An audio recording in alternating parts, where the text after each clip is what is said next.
Good afternoon, gentlemen. Thank you for joining us at the Chelsea Sharks Media Conference. With us, Chelsea Sharks assistant coach, Noel Mcnamara, and prop Thomas du Toit.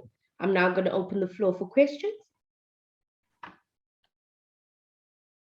Hi guys, I guess the first question whenever people are in the United Kingdom, what's the weather like? How's it looking for Saturday? I'm not too sure how it's looking for Saturday, but we've had an absolute perler for the last 2 days.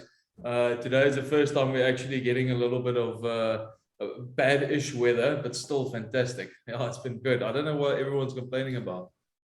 Yeah, exactly. It's got a very bad reputation, Ken, and very unfairly so. The weather has been absolutely playing ball here so far, anyway. Noel, you obviously know Munster very well from your time with Leinster.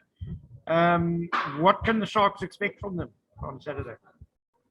Yeah, obviously Munster have been very successful over the last number of years. They've got a settled coaching team, obviously led by South African Johan van Graan, and Steve Larkham, Graham Rowntree, and JP Ferreira have been in situ for the last couple of years. So they've been really consistent. They're a momentum team, and when they get the momentum, they're very difficult to stop. So tend to have a low error count, and are clinical when they get opportunities. So they're going to present a lot of challenges for us. There's absolutely no doubt in our minds about that. But I suppose the overriding feeling really is one of excitement and one of really looking forward to that challenge. The best players are motivated by challenge. I think nobody came up here thinking it was going to be easy. So just looking forward to it, to be honest. No, they are missing quite a few players for this game. How big of a what's the word? But how is it going to be a challenge for them without those players? Munster missing players, is it?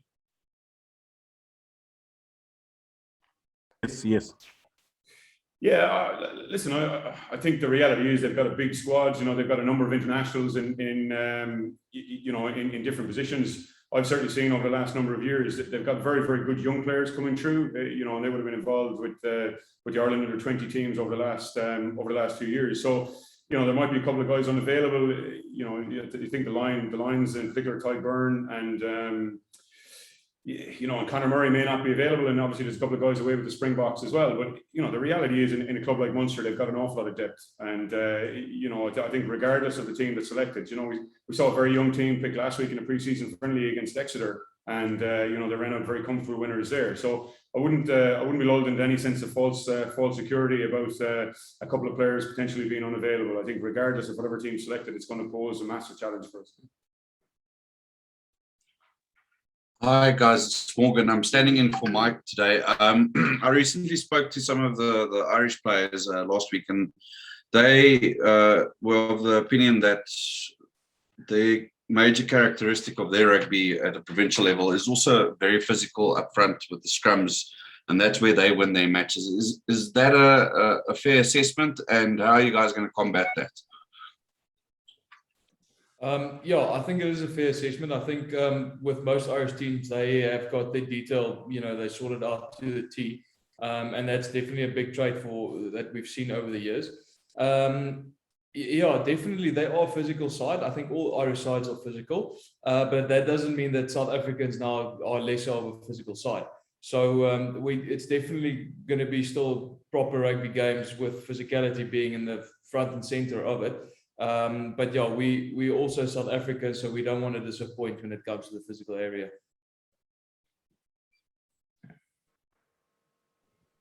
Thomas, just following up on that, Noel mentioned that Munster are a momentum side, and obviously with Johan van Graan there and his Bulls connections.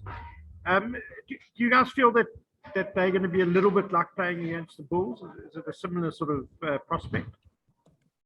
Yeah, obviously. So Munster is a side that have a good kicking game, and they'll play in the right areas of the field. But when they need to be able to, use the ball and put it through phases, they can do that.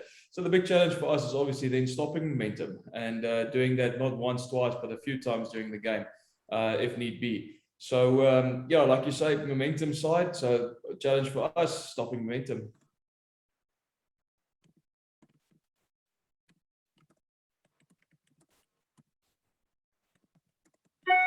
I guess they also a bit of a. I mean, we've seen them with Kings and the Cheetahs, but they're also a bit of an unknown quantity in many aspects. Is there any other specific department that you guys are looking at and saying that's where they are dangerous and that's what we're going to target? I think one of the things when you play against Munster, they they've got a very high turnover rate. So they've got a number of threats who are very strong over the ball. So you look at Toit specifically with Peter Manny, CJ Stander when he was there was a real threat over the ball, and they've got others as well. So I think when you play against those jackal-based teams, you've got to be on point at the ruck, and that's certainly something that we're acutely conscious of. As I said last season in the Rainbow Cup, they averaged 7 turnovers per game. So that tells its own story, and we've got to be accurate in that area. Certainly Thomas already mentioned the kicking, and they've got a variety of kickers as well, and obviously they've brought back in another one in Simon Zebo, left-footed kicker from 15. They've got Rory Scannell in midfield, left-footed kicker as well from 12. Craig Casey, and obviously Joey Carberry and Ben Healy as well. So a number of kicking threats, as most of the modern teams now have. It's not just, you can't just shut down one player. You've got to be prepared for an all-court kicking game. And again, that's going to be absolutely the case on the weekend as well. So I think the reality in a game like this is, you're probably looking at operating on an 80-20 principle. We're focused on ourselves as well. The reality is it's about us trying to impose our game, and it's about us trying to bring our best qualities to the forefront as well. If we spend our whole time worrying about Munster and worrying about shutting down this, that, and the other, well then, you're probably barking up the wrong tree, to be honest. So, we will target some areas. There are certain things that we know we've got to get right, but ultimately there is a big focus on us and our product and what we can bring to the game as well. Well, you mentioned 80-20 and turnovers. I guess the other area which both teams need to focus on is the referee. South Africa, obviously, we've been playing just amongst ourselves for quite a long time now.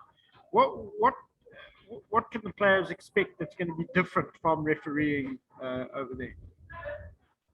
Yeah, it's an interesting challenge, to be honest. And obviously, we've got some new law interpretations as well coming in with the 50-22 and the goal line dropout, which adds its own intrigue as well, I suppose. And it's going to be interesting, albeit it's been in place for a few games already. We probably haven't seen the real impact of that yet. I think from what I've seen, the standard of refereeing in South Africa has been good. There is a real intent to contest, I would say, in South Africa. Everything is a contest, and everything is a proper contest. It's a proper contest is scrum, maul, ruck, restart. Everything is a real contest, and I think that mindset will certainly be brought up here. I think there will be a certain amount of adapting to the referee. Ultimately, and there's different referees. Even the different countries up here. So the Italian referees versus the Irish versus the Scottish and Welsh and so on. So I think it will be about the team that adapts best. I don't think you can say, well, it's going to be this or it's going to be that. On any given day, every game starts at 0 and the referee may have a slightly different take on things. So it's ultimately about our ability to show good pictures. We certainly feel that we want to be positive as a team and we want to play the game in the right way. And ultimately for us, it's about adapting to the referee. Last one for me. Excuse me, sorry. Go ahead, it's fine. Thank you. I was just wondering if there's any injury concerns. No, we've arrived after a long travel through Johannesburg, Paris, Dublin, and so on. So thankfully, everybody trained yesterday. And the boys put in a really good shift, really good session. So yeah, everybody that has travelled is in good stead and available for selection. And Thomas, you're coming from a good Currie Cup season with the team, even though you were not there for most part of it. But do you think playing against the British and Irish Lions and the Currie Cup, did it give the young players the experience, or did it prep them well for this kind of tournament? Absolutely, yes. I think it opens up your eyes playing against international teams and international players. People who are regarded as the best in their position. So it definitely is an eye opener, and I think that only contributes to a person positively. I think most of the guys, the youngsters that are here, they took that game to heart, and they prepared very well for it. And especially, like you say, with something like that, preparation-wise, it's fantastic. And I think we've had a good Currie Cup. I think everything is kind of leading up to where we are at the moment, and I think it's going to be good.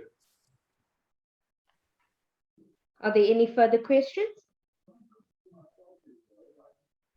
Thank you very much, Noel and Thomas, for your time. Thank you, media. Thank you Excellent. so much. Thanks, guys. Good luck. Thanks, Thanks, guys. guys. Good luck. Good luck for the Bye. weekend. Thank you.